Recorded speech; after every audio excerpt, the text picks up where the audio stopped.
nekuti vakakuramba mangwana unochema hapana anokunyaradza. Kuroramira kushungurudza amweni nekuti vakakuramba mangwana unochema hapana anokunyaradza. Zvidura zvese nhasi anozvidura, anotoona, anotonyatsondiona chaizvo chaizvo. Mushamisirira kuita mashura akadai so mumba memwana wangu, my only son Richard. Hey! Toonana nhasi, topedzerana. Aiwa, topedzerana nhasi.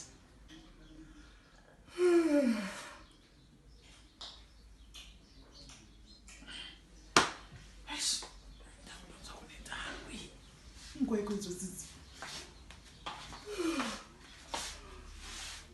tombozorora izvozvi. Andomugarira, handiendi munorara, ndomugarira panapa.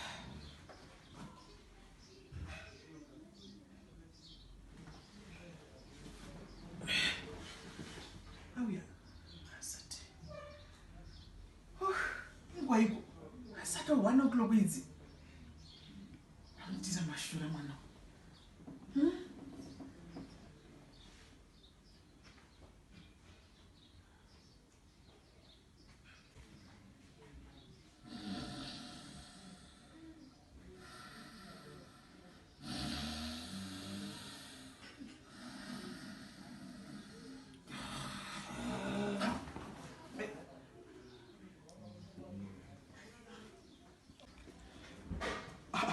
Chiwadzoka? Ndadzoka mama, ndati harika tingomirira tiri tese munomu.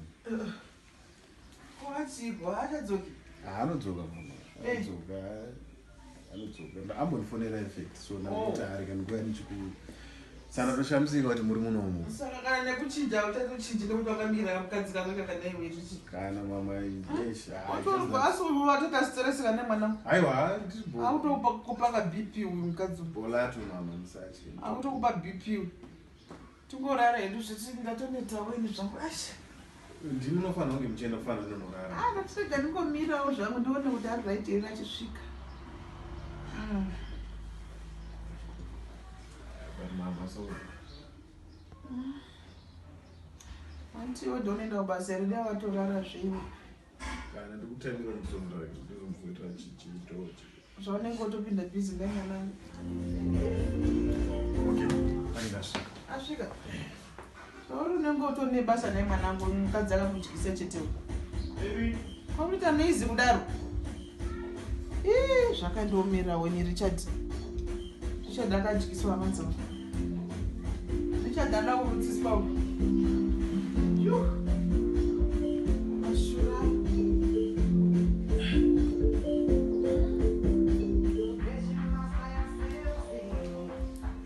Zvatoita noizi naine radio. Iyo mota yakatengerwa nemwana wangu iyi. Iwe naiwe Richard unojaizire kumunhu kudai naiwe. Anofamba ticha noizi kudai so mumurodi vanhu varara ingwa ipasti 2 idzo dzidzi. Kari kuita noizi maniwe, kari kuita noizi aka. Richard, Rich. Ashura. Manenji ayo, akarewa naSamonika. Manenji. Mashura akapetwa katatu ayo. Arikukoneswa muno. Yui. Iwe Richard. Ndonyarira paiko nayi, ndonyarira paiko. Rich. Zvakaoma. Zvakandomira we. Richard, chiko chikuti kapanzapo noizi chiko. Wait. I'm a little bit tipsy. Jesus Christ. How are you, Mama? Hey, sati bati. I'm so chiko ichi naiwe Richard, mwana mdike iro chiko charugoita kudaro ngibona kapusa yewe. Newo katyiswa wewe. Hayi chiko ichi. Mama. Chiko charugoita chakadai mashura kadai. Mama. What is this way? Please. Unyadzisiri zvakadai nini? Okay, let's go on. Mashura kadai. Ndikeseiko. Mama. Saka to yachidrive akadai so. Ndinongoenda kazi. Iyo unotiparira ngozi we. Please. Ngozi. Akafira mu accident arikase. Mama, Richard. please, mama. Richard. Hey, Richard. Mama, please. Ayo katyisa yo mwana uri mwana. Hey. What is this? Mama, please, please. Wakatyisa mwana wangu iwe. Wakatyisa mwana wangu. Akakutyisa huyu. Wait. Let me talk. Akakutyisa huyu. Hey! Akakutyisa huyu. What is your house? This is my Mama, house. No, wewe unakumimali wewe kutenga imbe yakadaiswa iwe. Wakatyisa mwana wangu iwewe. Ukwenda ubakho enyuma ngwana iwe ndikuwauza lithe bakho iwewe. Hey, what is this? Richard, wakazopusa rini kwa kudaiwe, wakapusa rini kwa maneno kabara nini? Wakapusa rini? Richard! Wakazopusa rini kwa kudaiswa iwewe. Na iwe Sandura. Sandura. Ulupa uri hapa. Kwa waseni ye murimo wako na iwe. Ha? Bichi kuchiri kutika hapa na bai. Kusha unaita hili nini? Richard zetu ndaiso. Ha? Kwa washeni.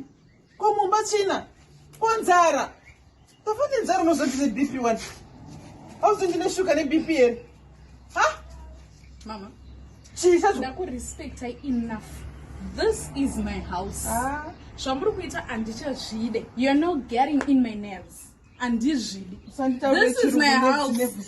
Imba ya mrume wangu. Papa pe mrume wangu. Saka, allow me to do what I want. Mrume wako, my only son. Yes, my only son. He is your son, but he is my husband. And this is my house. Matu mashiwa nekuna kuerewe. Ha? Wakajaizwa mwana huyu. Wakajaizwa huyu. Don't even start. Hey! Upite siku mwana huyu Richard. Ha? Hey, toka kuna iwe. Toka kuna. Ha? Richard.